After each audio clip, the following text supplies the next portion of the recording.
G'day, I'm away 233 days a year shooting Formula One. Last year I took 66 flights, stayed in 20 hotels, 7 Airbnbs, 2 safari camps and visited 27 different countries.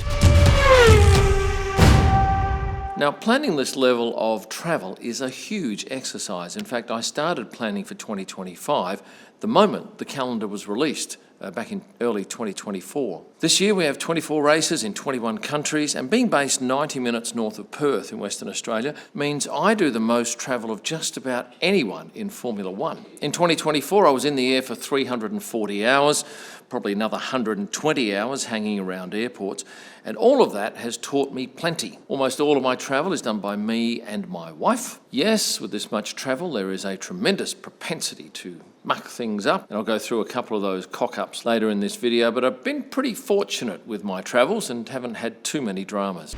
Let's start with flights. 66 takeoffs, 66 landings last year, 21 different airlines including Qantas, Qatar, Emirates, American, Singapore, Swiss, Austrian, ITA, Brussels, British, Lufthansa, Air Canada, Gulf Air, Saudia, TAP Air Portugal, JetBlue, Fly Dubai, Safari Link, ANA Alaska and Aero Mexico. Typically I'll book business class. For long haul flights I'll always look for a lie flat seat, and it can't be an angled flat seat, it's got to be a lie flat. And there is a big difference, although thankfully most airlines have moved completely away from those angled flat seats and gone to fully lie flat. For shorter flights in Europe it's not uncommon to book economy flights, and if I and my son are travelling together we will always book, say, A and C, leaving the middle seat B free, and in many instances people won't opt to take a middle seat. That means often we get 3 seats between 2. And in Europe, that's pretty much the equivalent of business class anyway, with just an average meal. But on a short flight, it doesn't matter. Airlines I choose to fly most often, Qantas, Qatar and Emirates. 3 great airlines, although I think Qantas has certainly slipped back over the last 5 years, has a lot of work to come back up to the level of Qatar and Emirates. So when it comes to selecting flights, I'll typically go to Google Flights as my first option. Check around, see what's available. That typically opens up a whole lot of options I'd never considered. It's also a time saver because it provides me with so many options. Once I find a flight and I've got a price off Google Flights, I'll go to the airline, try direct, and sometimes even look at it on Expedia. And it's not uncommon to find big differences in prices by doing that. Sometimes I might spend 20 minutes and come up with a fare that saves me $3,000.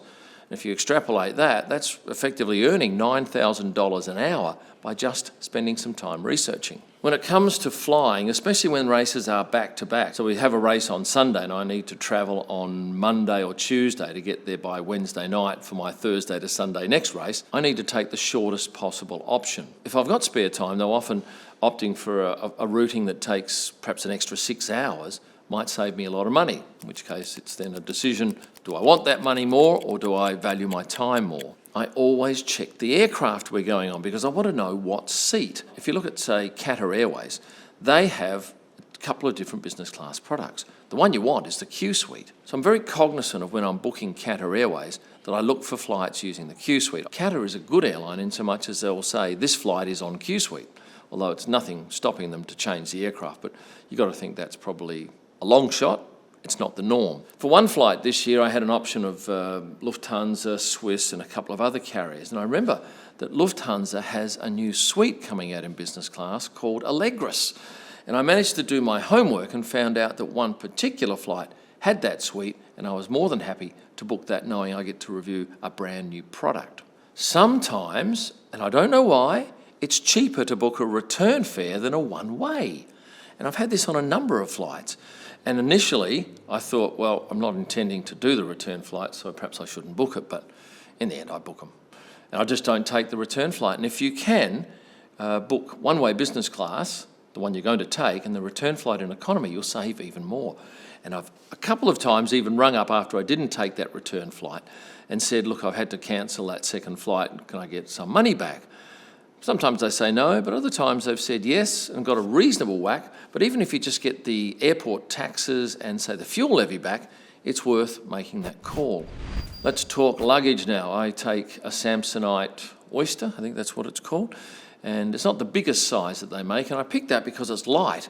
I get 32 kilos of luggage allowance, and I don't want to gobble up 6 or 8 kilos with the suitcase. So I think this is much less than that. It's strong and it's never let me down. For my camera gear, I travel with a think tank bag. It's the biggest one that you're legally allowed to carry as carry-on luggage.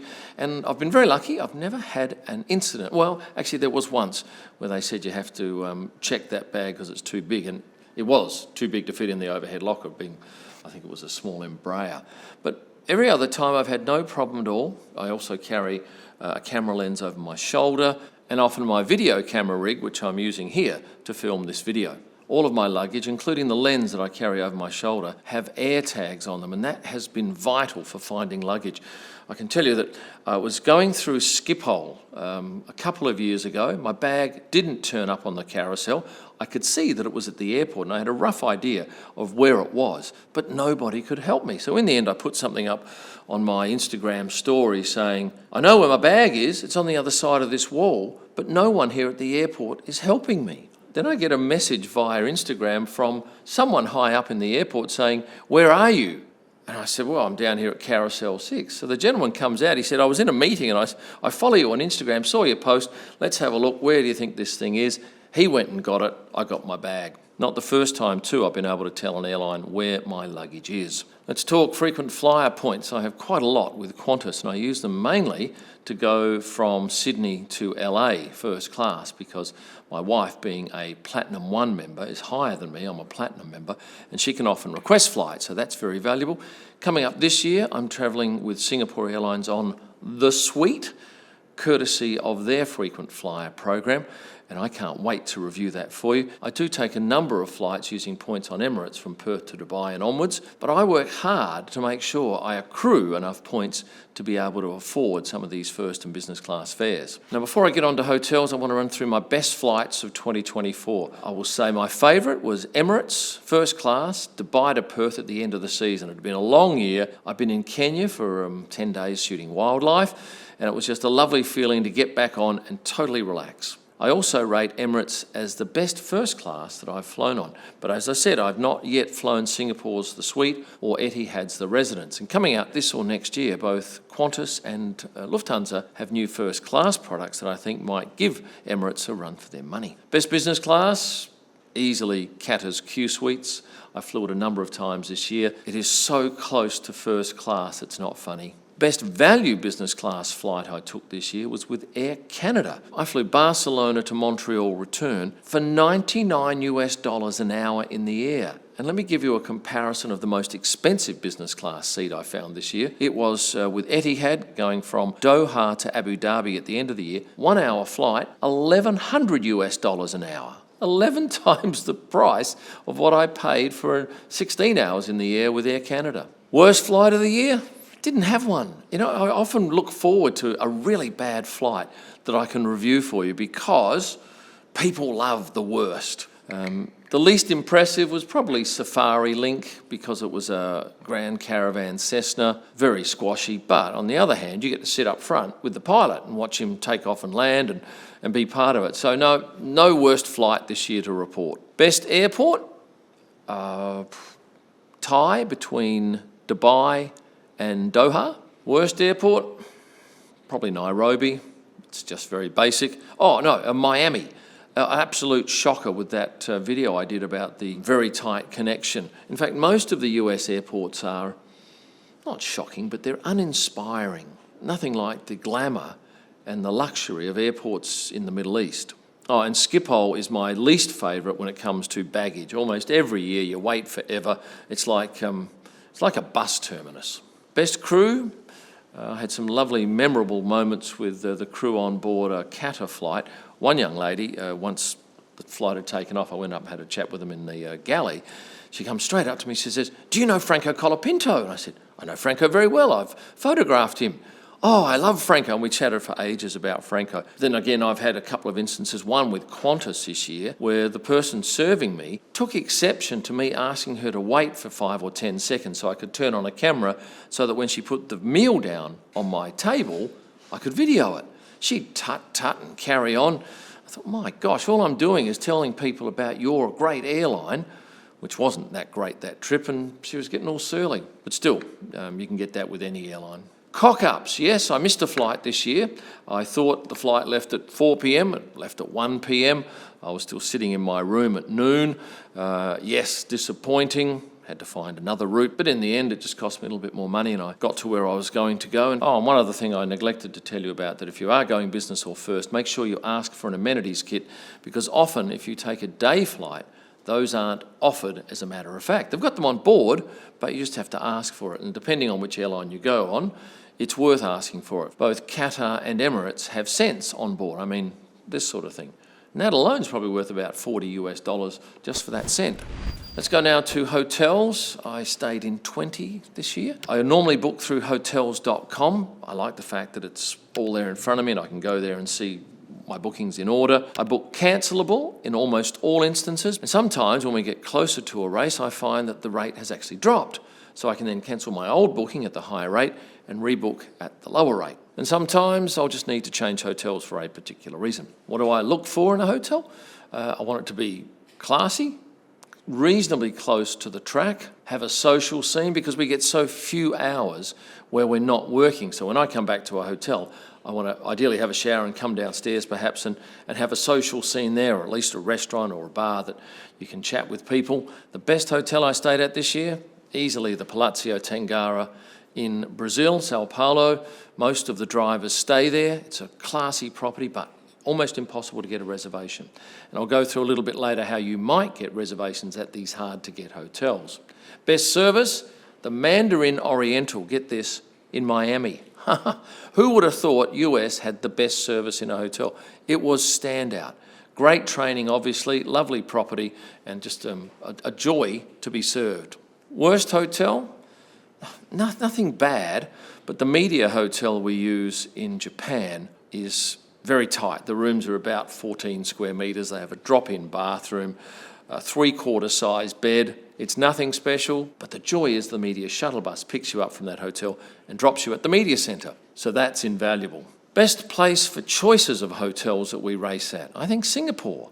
So many amazing hotels, all price ranges, and you're never too far away from the track via the metro. Airbnbs, I did about 6 in 2024, and I find them fantastic. A, for laundry, because that is a real plus to be able to do your own laundry in your place. And sometimes, like in Imola, I have this stunning apartment and it's in the heart of the city. I don't have to go out. It's like going straight downstairs to the street and having a party every night. Some of the hotels I stay at are so close to the track it's not funny. De La Source is about a 2-minute walk from turn 1. The Marriott and the Hilton in Baku are very short walks from the paddock.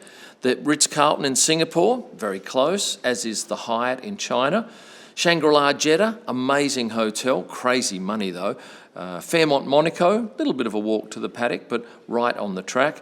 Hilton Silverstone is on the track. The NH Collection for Zandvoort is across the road from the main entrance. And the hotels on Yas Island are probably 10-15 minute walk to the track. Now, those are hard to get hotels. Some of the tricks you might want to use to get a room, because don't think you can just go to hotels.com and find them available. Very rarely will you see them available. Often you have to know someone at the hotel, you have to write to the manager, you have to plead your case. It's a bit like buying a Rolex. Yes, they're for sale, but they're not for sale to everyone. And apart from Singapore, I do like cities like Melbourne for accommodation, Barcelona, Montreal, Budapest, and Las Vegas. So much on offer. Rental cars. Oh, it used to be the bane of my life. And I'm sure it is with you, having to book, having to queue up, and that's often a nightmare, especially at F1 time because it's peak period. But even more so, trying to change them is horrendous. Sixt, I remember numerous times just trying to change because my flight had changed by 5 hours. No way could you change that reservation. You showed up 6 hours late and you tell them, hey, I've been trying to tell you I'm going to be late. Oh no, we let your booking go. So now I use F42, who is a sponsor of my channel, and I just love dealing with normal people who then go and have to deal with those people at the car rental agencies. Sometimes, like in Singapore or other cities, I'll use Lime scooters using the app, and in Monaco, they have Monobike, which is fantastic for getting around. Otherwise, Uber and Bolt are great, and rarely will I take a taxi. And I'll always make sure that the meter is on. And if you're going to take a taxi in places like Baku, you have to be very careful. They are professional scammers. Let's talk insurance. It's a very important part of travelling the world. I have two policies. One takes into account some of the more aggressive things I might do, like snow skiing, falconing. I did that in Bahrain last year, needed a special inclusion on that policy. But the main policy covers all of my camera gear, and I have to list it, and I've very rarely made a claim on it. Visas, that's another important thing, and sometimes these can be quite time-consuming. For instance, China, all sorts has to go on to get a visa for China, and if you're not Australian coming to Australia working with Formula One, you'll pay $400 for your visa. Thankfully, I don't have to pay that. The Middle East are quite finicky when it comes to documentation, particularly camera gear. They want to know exactly what we're carrying. And for Abu Dhabi, you have to fly into and out of the same port for your declaration of equipment. So I originally planned to fly into Abu Dhabi and fly out of Dubai. They're only an hour apart. No, that wasn't going to be workable, so I had to change a flight. Credit cards now. Well, typically I'll pay for everything on credit cards because A, I love the points, and B, if there's any drama, like I had with an American Airlines flight recently, or my wife did, no amount of arguing with them was going to get our money back. So we just simply said, forget it, hung up, gone straight onto the credit card company, put all of our correspondence we'd had with the airline to them, and they gave us our money back. That's why so important to pay with a credit card. I travel with a number of them. If I'm paying for something in Australia, I'll use American Express because I get more points. If I'm paying for something overseas in a foreign currency, I'll use this Bank West MasterCard because there is no 3% foreign exchange transaction fee, and that can add up over the course of a year. I also have access to a Wise card and also a debit card, but I hardly ever use cash. In most countries I go to, I can get away without having any cash in my pocket. And then finally, phones and data. It's a big issue for me. I always carry a spare iPhone in case I lose mine, and I've only ever lost one. I didn't lose it, it was stolen from me in Mexico. I pay Telstra's $10 a day fee to use my phone in most countries. That gets me, I think, a gig of data a day. But if I need more, I'll get an eSIM, something like a Holofly, and I find them to be invaluable. And certainly for my dongle, because I upload photos straight from my camera to my phone to my website back in Australia, the Holofly eSIM is just so easy to get. In the old days, I used to have to go down, queue up, take my passport, cost me an hour to get one of these bloody things, and if you want to top them up, that was a nightmare. Not anymore. Oh, and one final thing, laundry. As a traveller, it is really tricky to get laundry done in a lot of places without paying a fortune, say, through a hotel. In Budapest, I use Bubbles Laundry. In Miami, I use Nice Laundry.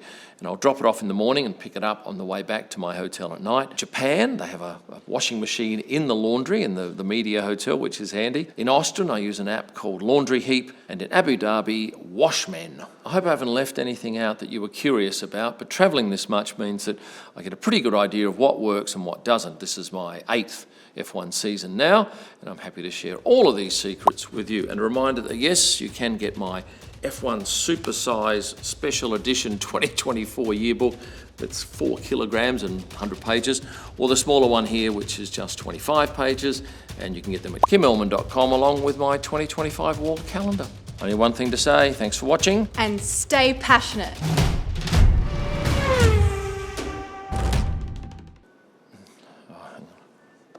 Can you hear Mr. Whippy out there?